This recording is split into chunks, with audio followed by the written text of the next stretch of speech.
हमारा क्वेश्चन है find the radius of the circular orbit of a satellite moving with an angular speed equal to the angular speed of the earth's rotation. If the satellite is directly above the north pole at some instant, find the time it takes to come over the equatorial plane. Mass of earth is equals to 6 into 10⁻24 kg. ठीक है, तो हमें ए part में क्या बोल रहा है कि हमें रेडियस निकालना है सर्कुलर ऑर्बिट का सैटेलाइट का जिससे वो घूम रहा है अर्थ के लॉन्ग रोटेशन कर रहा है.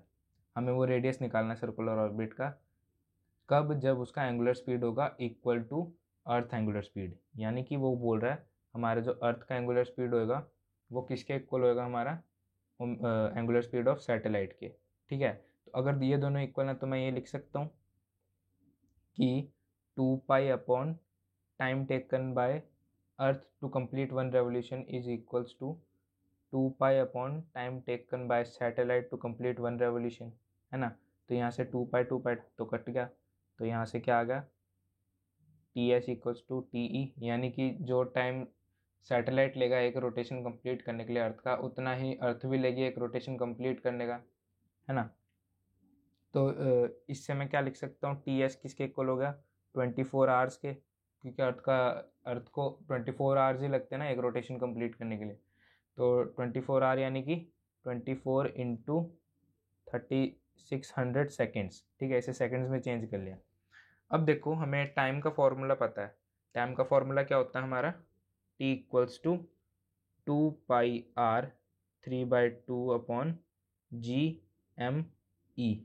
एम ई मतलब यानी कि मास ऑफ अर्थ. ठीक है, और जो आर है हमारा वो है रेडियस ऑफ ऑर्बिट. ठीक है, जिस रेडियस से वो ऑर्बिट जो ऑर्बिट में वो घूम रहा है उसका रेडियस का होगा. ठीक है, वो आर है.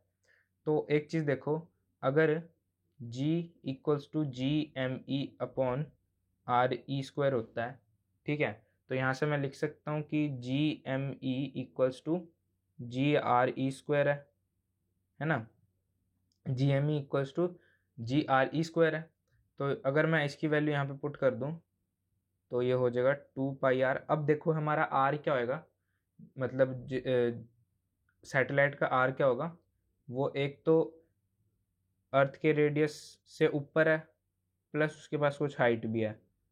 ठीक है, तो ये होगा टोटल रेडियस ऑर्बिट का और अपॉन 3/2 पावर में. और जी एम ई की जगह मैंने डाल दिया स्मॉल जी आर ई स्क्वायर. ठीक है, अंडर रूट में. तो यहाँ से देखो क्या आ गया मेरा टाइम, तो मेरे को पता है कितना है 24 into 3600 equals to 2 pi r e plus h की power 3/2 upon 9.8 into 6400 into 10⁻³ metre में चेंज कर लिया मैंने. ठीक है, रेडियस को. तो इस सब को जब हम सॉल्व करेंगे तो जो हमारा h का वैल्यू आएगा, इस सब को सॉल्व करने के बाद h का वैल्यू कैलकुलेशन करने के बाद आप कैलकुलेशन कर सकते हो. तो h की वैल्यू हमारी आएगी 42,300 किलोमीटर. ठीक है, तो ये आ जाएगा हमारा फाइनल आंसर h के लिए. अब बी पार्ट देखते हैं, बी पार्ट में क्या कह रहा है.